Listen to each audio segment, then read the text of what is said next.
Gloria a Dios. Dios es bueno, esto no va. ¿Va? Mira, ves que están fallando esta mañana, va la cosa con el sonido y la retransmisión. Jorge me ha movido llevaba media hora enfocándola y llega Jorge y me la mueve y ala. No se puede transmitir. Ya lo sé que no se ha dado cuenta, pero ahora lo cogeré de mi cuenta yo, Bien, ¿va el micro? ¿Se oye bien? Gloria a Dios. ¡Dios es bueno! ¡Qué bueno es Dios! ¡Qué bueno estar de nuevo los hermanos juntos! Supongo que en armonía, ¿no? ¿Hay alguien que no se lleve bien con alguien? ¿Estamos todos en un mismo sentir? ¿Hay alguien enfadado con su esposo, su esposa, su padre, su madre, su hermano? Pues el momento de arreglarlo, ¿no? Hoy es el día del Señor y tenemos que venir a Él con un corazón limpio, puro y sin ninguna carga, porque cuando alguien está mal con alguien no está bien. Hay como una carga pesada ahí que hay que quitarla. Y esa carga se quita con el perdón, pidiendo perdón si es necesario. Al ser humano le cuesta mucho pedir perdón, pero es una necesidad. Como cristianos debemos practicar el perdón. Todos fallamos, todos tenemos nuestras dificultades y tropezamos. El camino está lleno de piedras, como aquel que decía, y dice, pues tú se ve que tropiezas con todas. Entonces tenemos que llevar ojo y esquivando esas piedras y aceptar el perdón también. Cuando alguien se dirige a ti de una forma humilde y te pide perdón. Pedir perdón, hermano, no es decirle, hermano, si te he ofendido, perdóname. Eso no es pedir perdón, Eso es querer justificarte. Pedir perdón es decir, hermano, me he equivocado contigo y te pido perdón. Amén. Bien, pues hoy quiero tratar un nuevo tema. Vamos a comenzar un tema nuevo. Yo considero que es un tiempo, aunque este mensaje, esta serie de mensajes ya los prediqué en el año 2017. Supongo que nadie se acordará. Aparte de que muchos son nuevos, no estaban en ese año. Pero ese es un tema que repasando mis apuntes y mis notas, salió a la luz y me dijo el Señor, esto quiero que prediques de nuevo. Esto es necesario que empieces a predicarlo. Y no es otra cosa que la iglesia que Dios quiere que seamos. Ese, digamos, es el título. Estaré varias semanas seguramente. Es el título de estas meditaciones, de estas enseñanzas.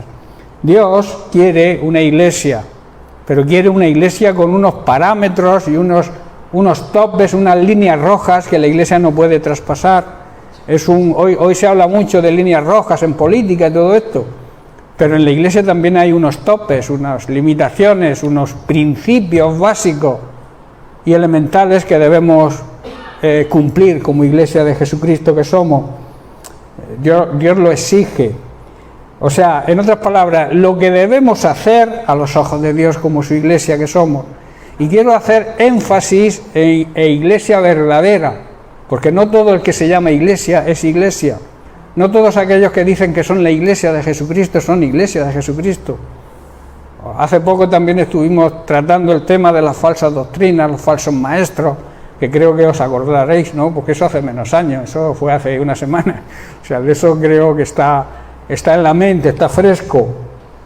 También la visión que la iglesia debe tener en los tiempos que estamos atravesando. Sobre todo esto vamos a tratar las próximas semanas. Y quiero basar esta meditación en unos versículos que están en Apocalipsis, capítulo 19, versículos 7 y 8, donde vemos que Juan oyó un clamor de una gran multitud en el cielo que decía: gocémonos y alegrémonos y démosle gloria. ¿A quién? Al Cordero, al Hijo de Dios, a Jesucristo nuestro Salvador, Gocémonos, alegrémonos y démosle gloria, porque han llegado, el tiempo ha llegado de las bodas del Cordero. Y su esposa se ha preparado, y a ella, a su esposa, a su iglesia, a ti y a mí, se le ha dado el privilegio, a esa iglesia que Cristo edificó, se le ha dado el privilegio, se le ha concedido que se vista de lino fino, limpio y resplandeciente, el lino blanco y puro de la mayor calidad, de la más calidad posible. Porque el lino fino representa las acciones, las obras buenas, justas de los santos, la vida justa, la vida correcta, la forma de vivir del pueblo santo de Dios. Es lo que representa el lino fino aquí, que ahora explicaré el lino y su etimología y de dónde procede y todas estas cosas, porque es importante.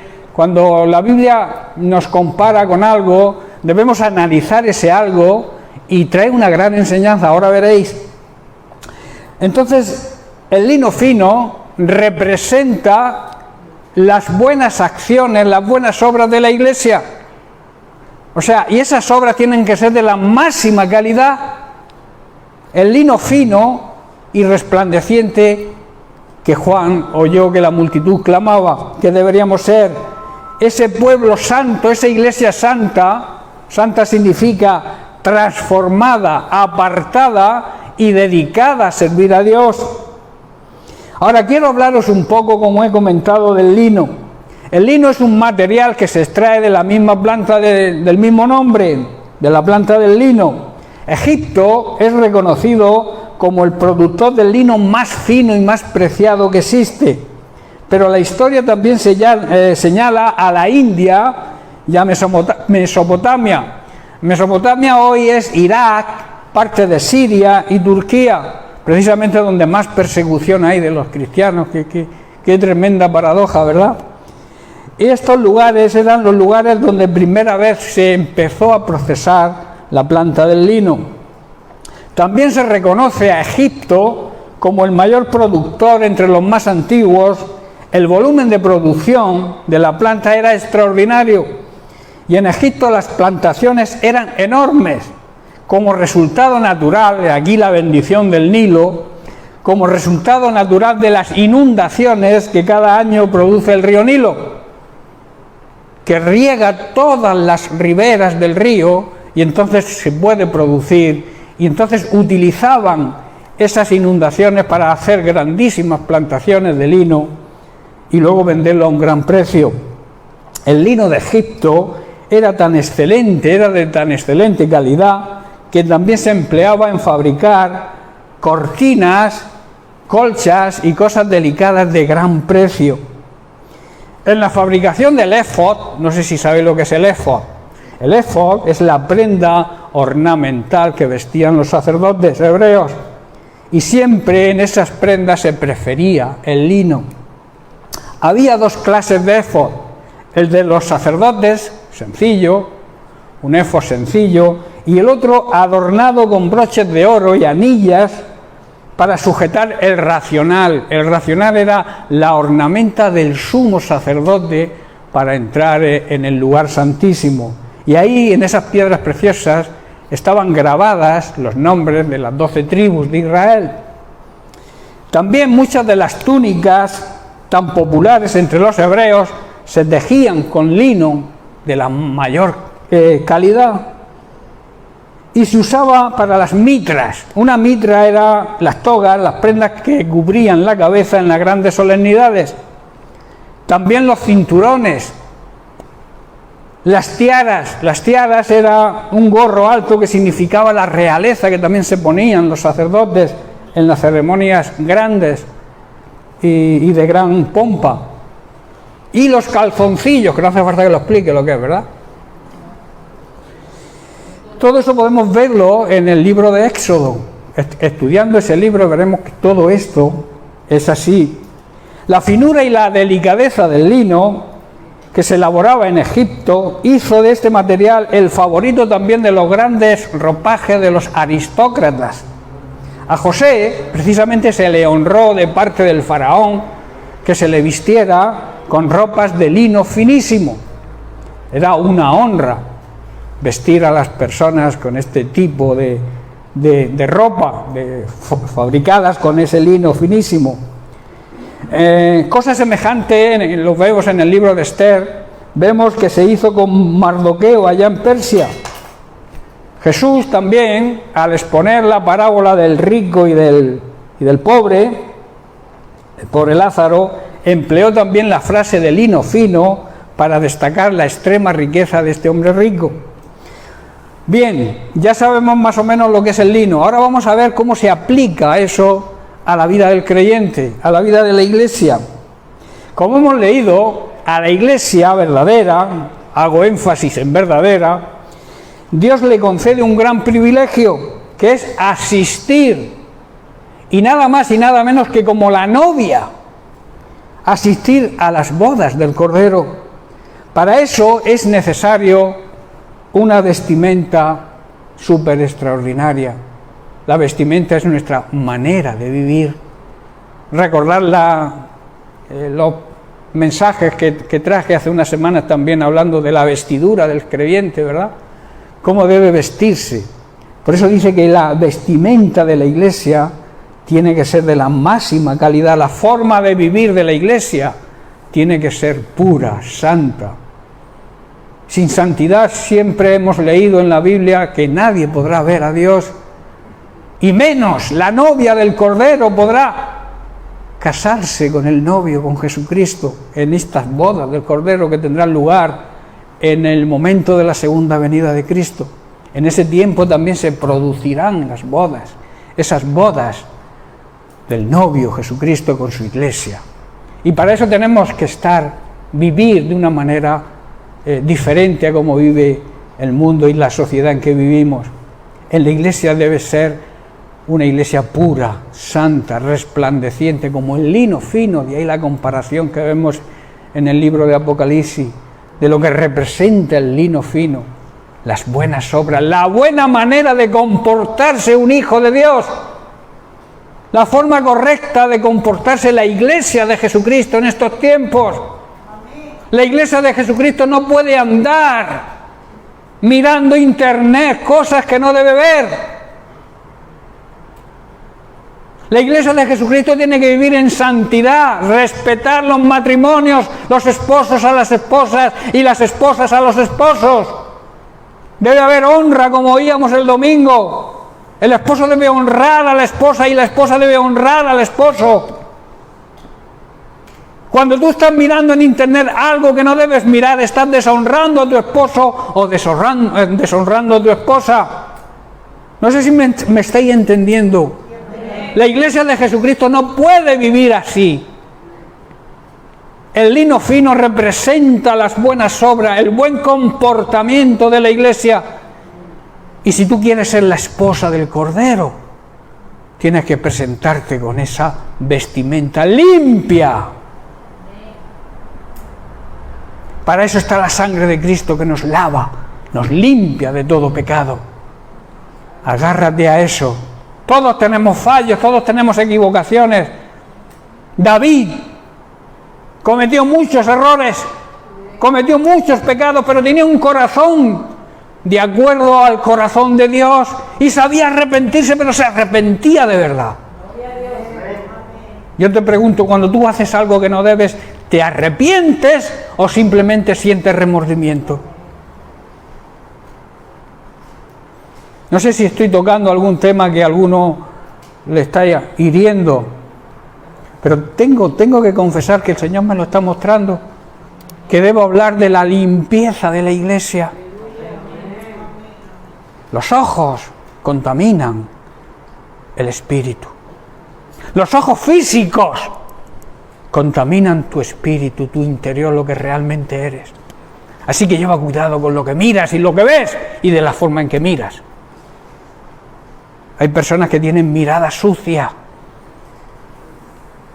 Y hay muchos creyentes que tienen mirada sucia.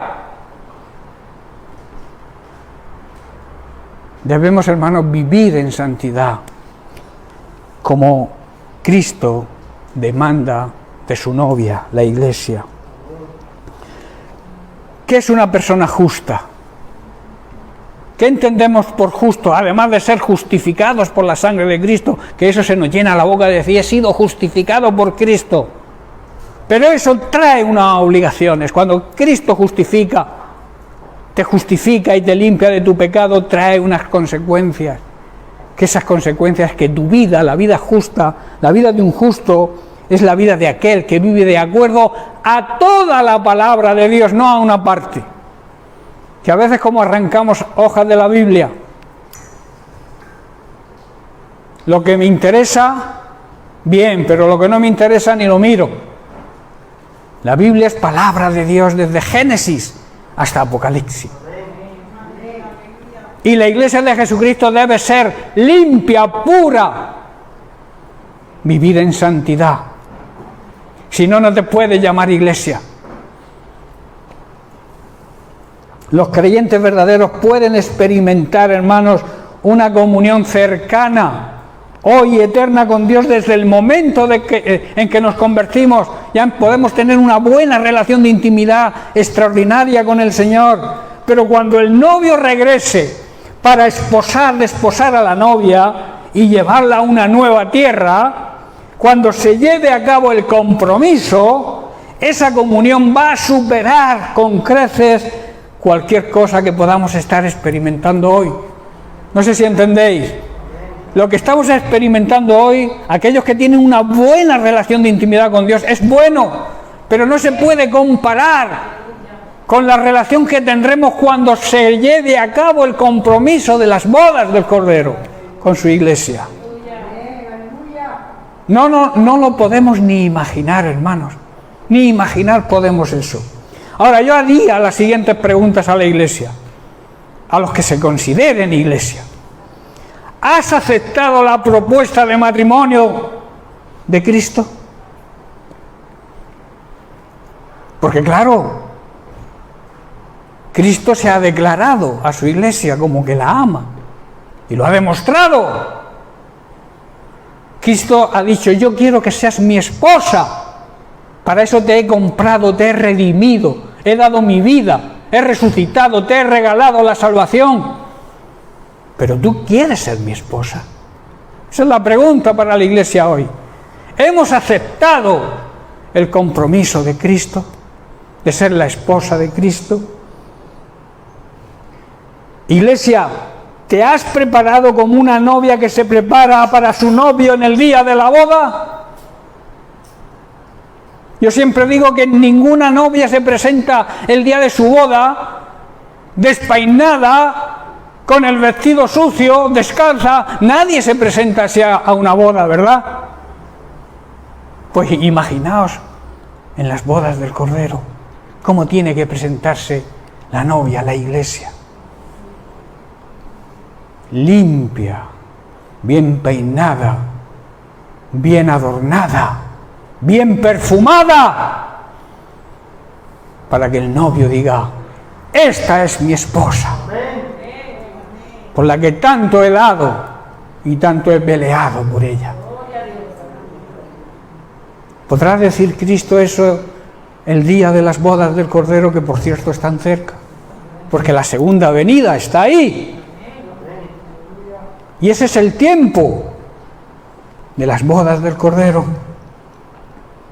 Por tanto, hay unos principios fundamentales para la preparación de la iglesia a la novia, para reunirse con Jesús el novio en la segunda venida de Cristo, que es, como he dicho, cuando se celebrarán las bodas del Cordero. Principio número 1. Una iglesia fundamentada en Cristo debe ser fundamentada también en su palabra y debe ser guiada por el Espíritu Santo.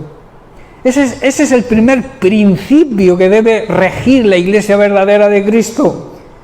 Una iglesia cuyo fundamento, cuya piedra principal sea Cristo.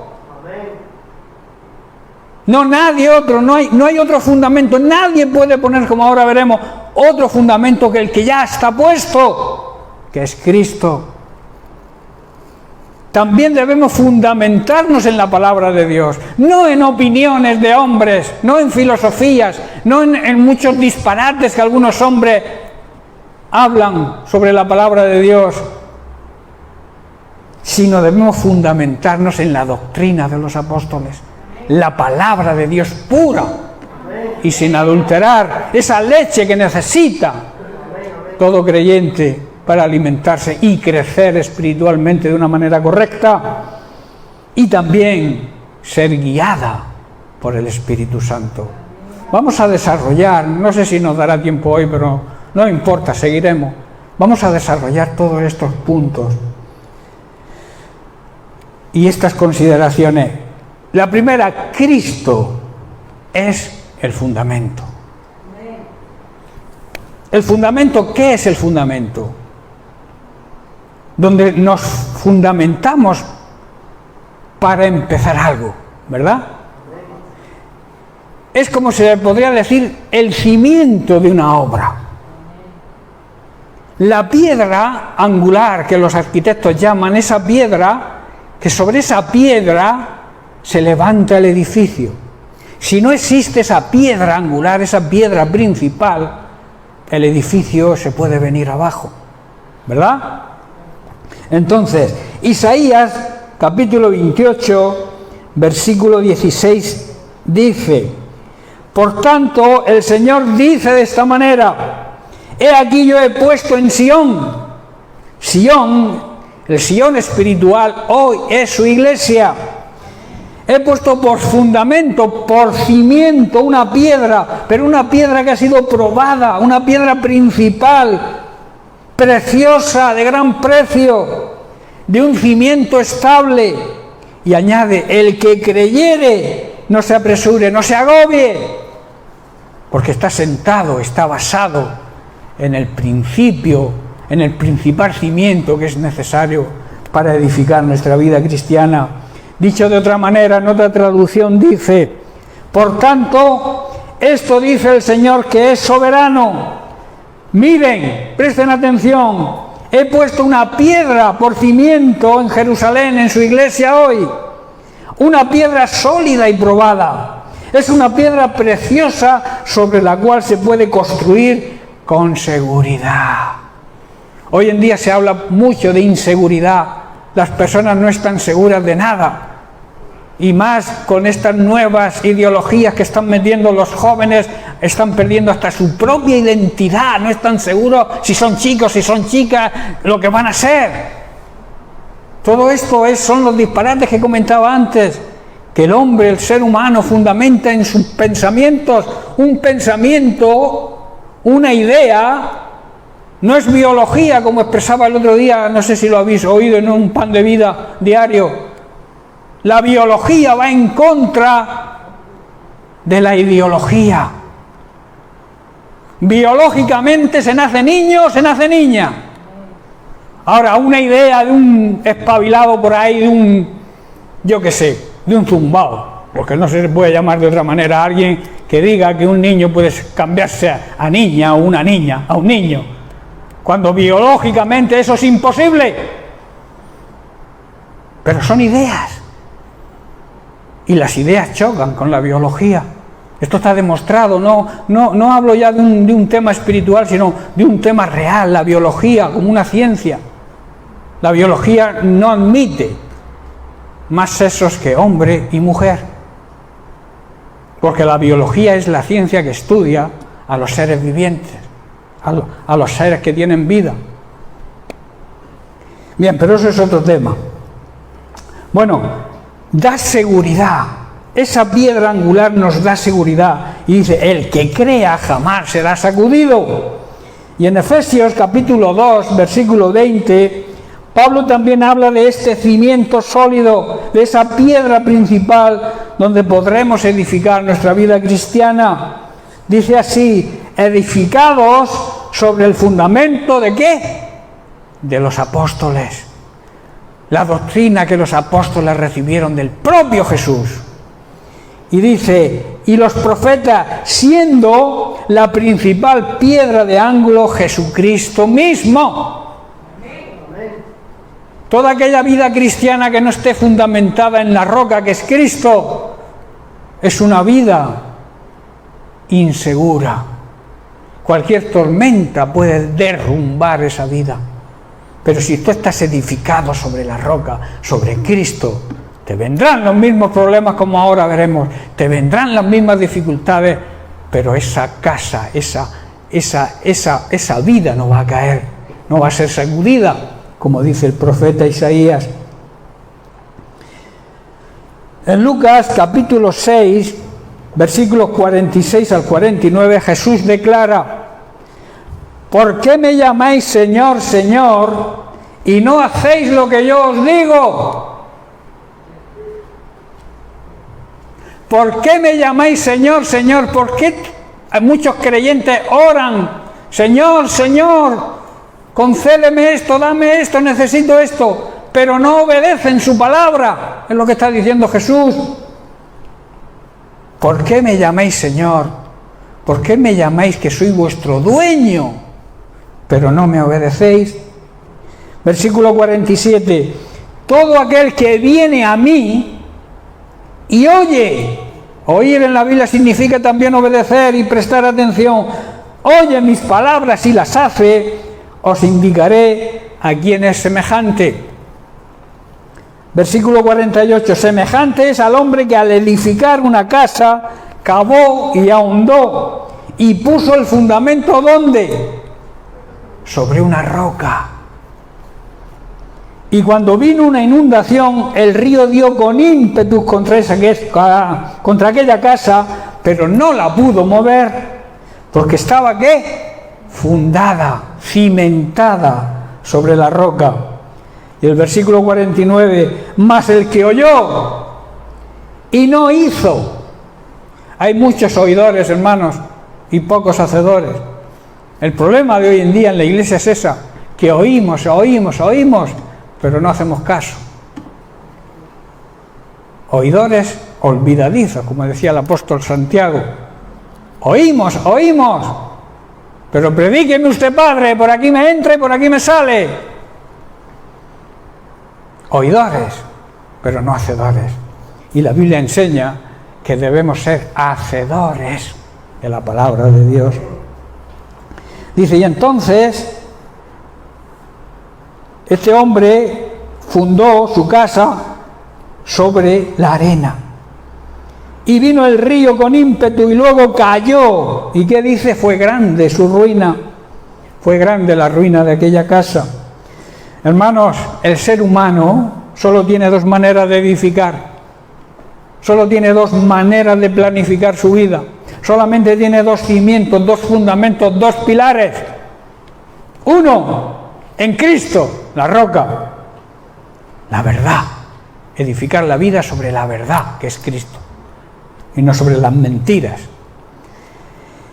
Siguiendo los mandamientos de Dios, siguiendo su palabra, esto va a traer como resultado que ninguna tormenta, ninguna situación difícil lo va a derrumbar, porque andará en el orden de Dios y se hará acreedor a recibir su gracia.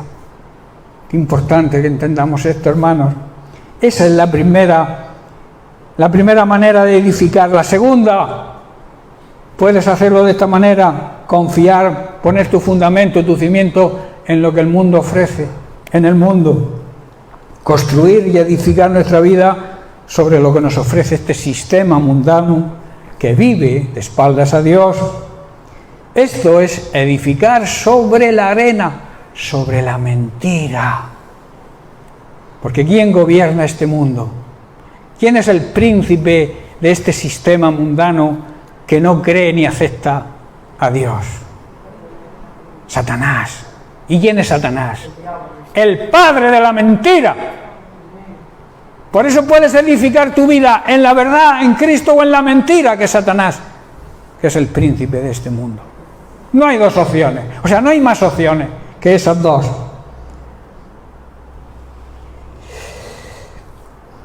El mundo, ¿qué ofrece el mundo, hermanos?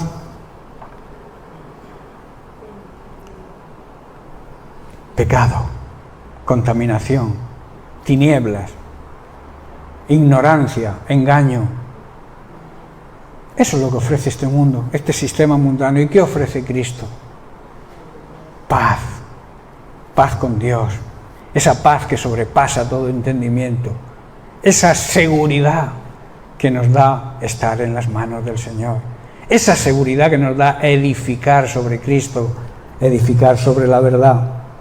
En 1 Corintios capítulo 3, verso 11, Pablo declara: porque nadie puede poner otro fundamento que el que ya está puesto, el cual es Jesucristo. Hermano, nadie puede poner otro fundamento, otro cimiento por delante de Cristo y llamarse cristiano.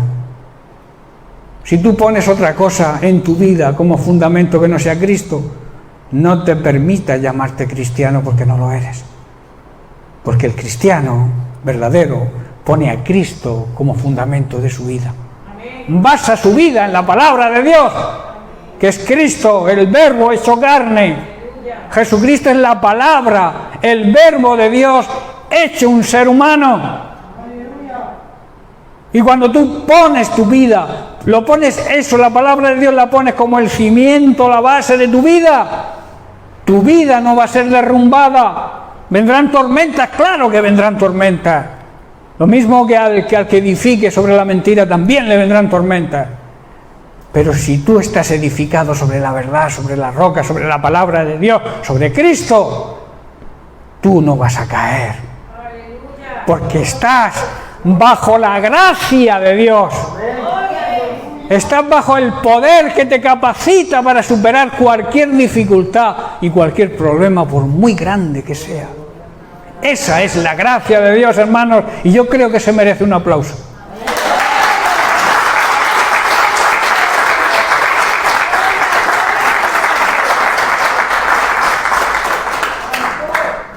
En Mateo, capítulo 16, vemos la confesión de Pedro ante la pregunta de Jesús: ¿quién decís vosotros que soy yo? Recordáis el pasaje, ¿verdad? Está en el capítulo, como he dicho, de Mateo 16, a partir del versículo 16. Dice: respondiendo Simón Pedro dijo: tú eres el Cristo, tú eres el Mesías, tú eres el enviado de Dios para la salvación del ser humano,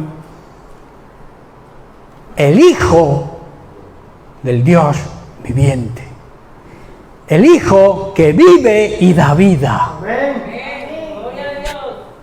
Versículo 17. Entonces le respondió Jesús: bienaventurado, dichoso, bendecido, feliz, gozoso eres, Simón, hijo de Jonás, porque no te lo reveló carne ni sangre, no te lo reveló ningún ser humano, sino mi Padre que está en los cielos. Tremendo, ¿verdad? Versículo 18. Y yo también te digo, tú eres Pedro. Ahí se emplea la palabra Petros, que significa piedra. Y sobre esta roca, aquí en cambio no se utiliza Petro, se utiliza Petra, que significa roca. Sobre ese fundamento que has confesado, sobre esa confesión que has hecho, que yo soy el Hijo de Dios y que el Padre te lo reveló, sobre esa confesión voy a edificar yo mi iglesia. La iglesia de Cristo está edificada sobre la experiencia que debe tener todo ser humano y todo reconocimiento de que Jesucristo es el Hijo de Dios vivo. Las llaves no se le dieron a Pedro, se le dieron a la iglesia. Porque Pedro fundamentó lo que el Padre le había revelado, que Jesucristo era el Hijo de Dios viviente. Y en esa confesión se basa la vida cristiana, hermano. La Iglesia Católica ha cambiado el tema. Dicho que Pedro tiene las llaves. Pedro no tiene las llaves. Porque mirad lo que dice el versículo 19. Y a ti, a esa iglesia que yo he levantado, te daré las llaves del reino de los cielos. Y todo lo que atares en la tierra será atado en los cielos. Y todo lo que desatares en la tierra será desatado en los cielos. ¿Qué quiere decir esto? Quiere decir que el cielo siempre va a respaldar lo que haga su iglesia verdadera. Eso es lo que está diciendo. Si tú eres iglesia verdadera, todo lo que hagas, el cielo lo va a respaldar.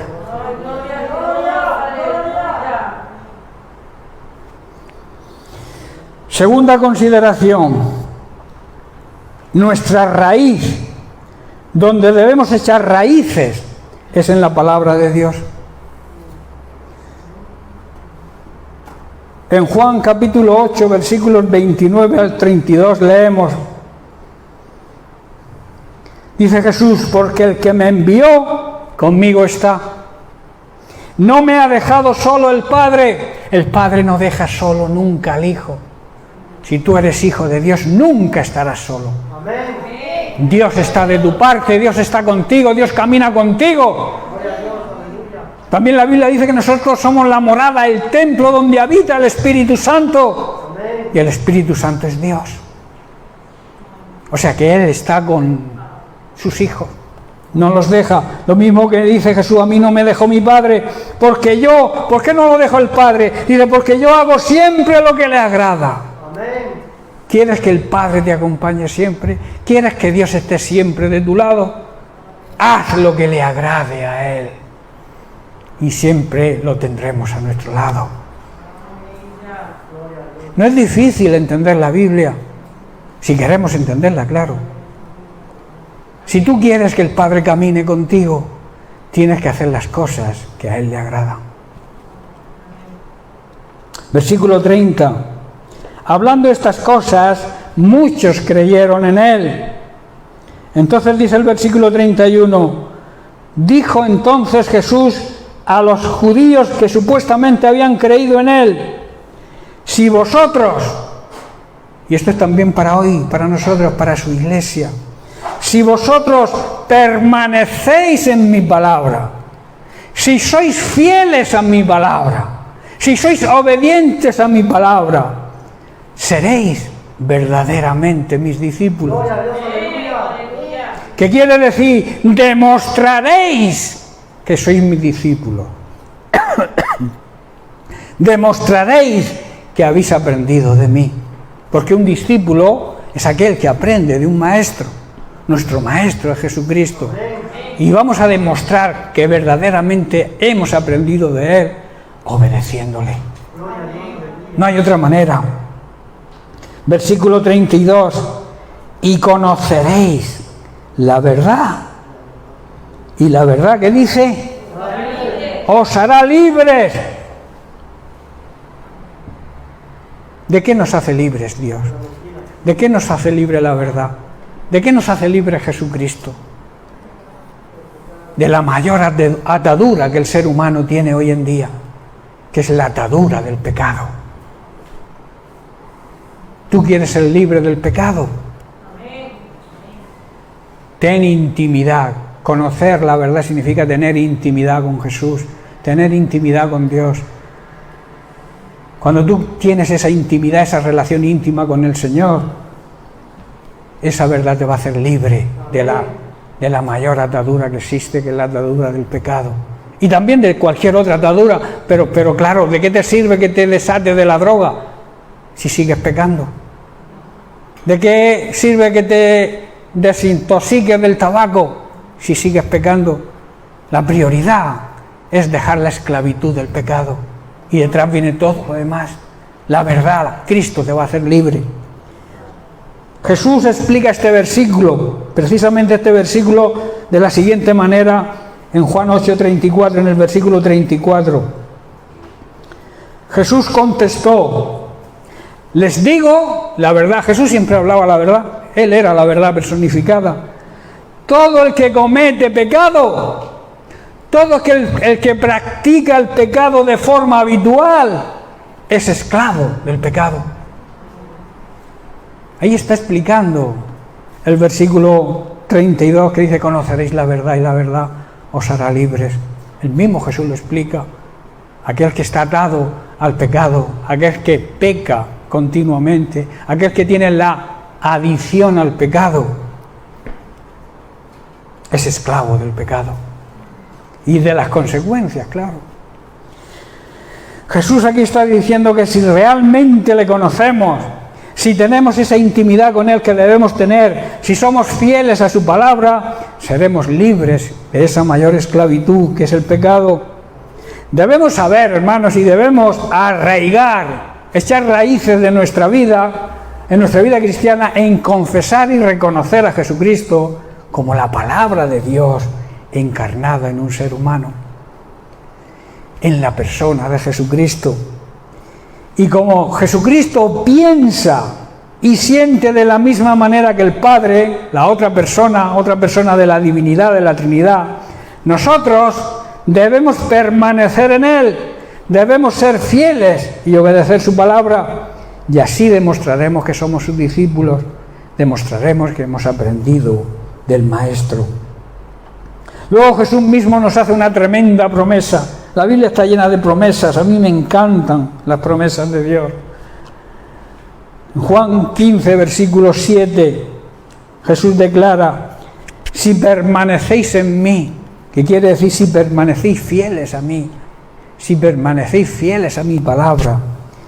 Y luego dice: y mis palabras permanecen en vosotros. O sea, si obedecéis mi palabra, ¿qué dice? Tremenda promesa. Pedid todo lo que queréis y os será hecho. Tú quieres que Dios te conceda. Hombre, aquí hay que hacer una salvedad. Todo lo que te conceda tiene que ser claro, de acuerdo a su voluntad. Si tú pides que Dios te permita atracar un banco, no creo que te lo conceda, ¿verdad? No te dé permiso. Pero se sobreentiende que Jesús está diciendo eso precisamente. Pedid todo lo que esté en mi voluntad y os será hecho. Os será concedido, dice otra traducción.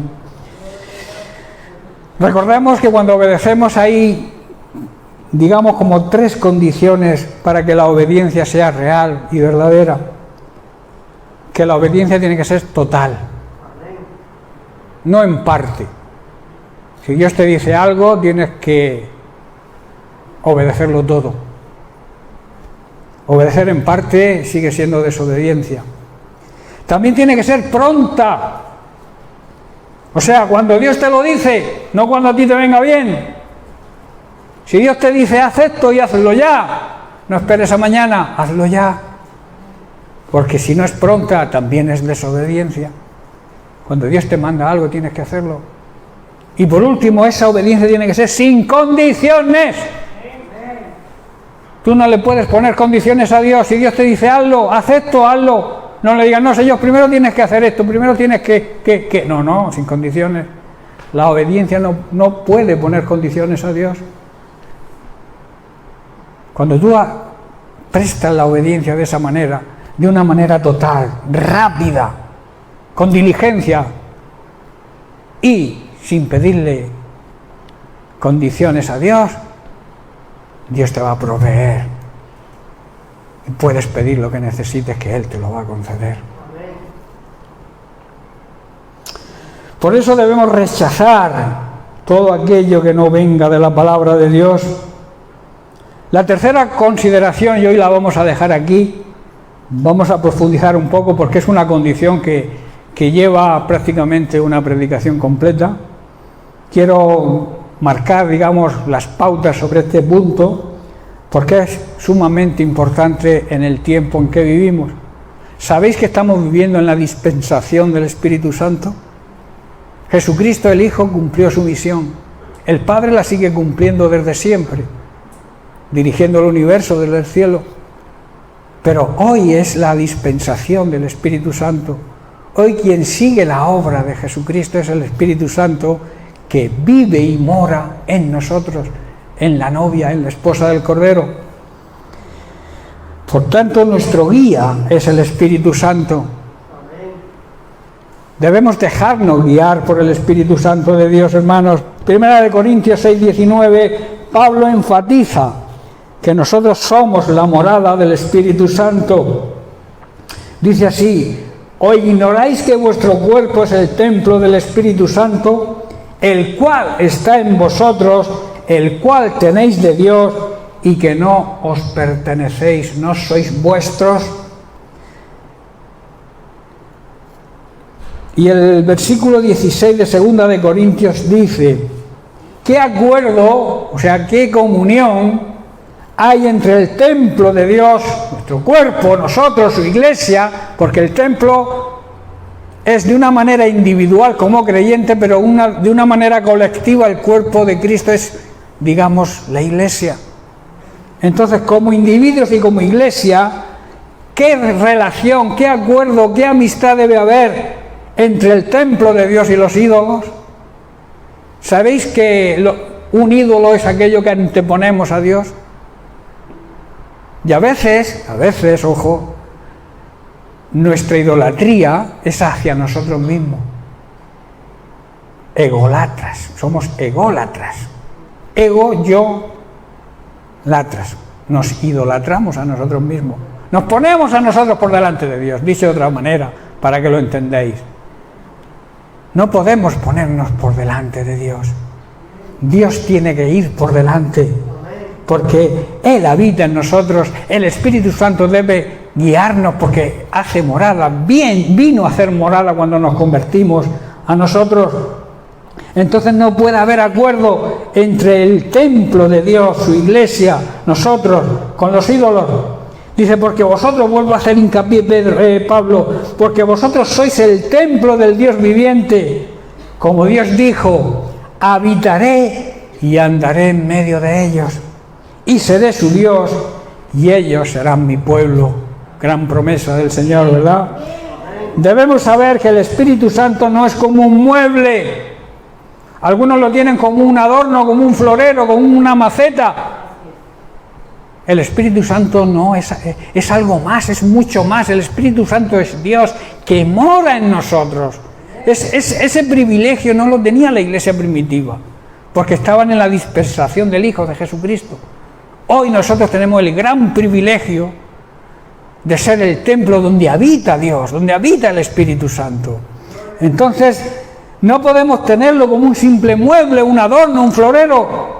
El Espíritu Santo tiene unas funciones que debemos permitir que ejerza, y que debemos recordar que cuando no se lo permitimos se pone triste, se constriñe, dice la Biblia en Efesios 4:30, cuando dice: y no contristéis al Espíritu Santo de Dios, con el cual fuisteis sellados para el día de la redención.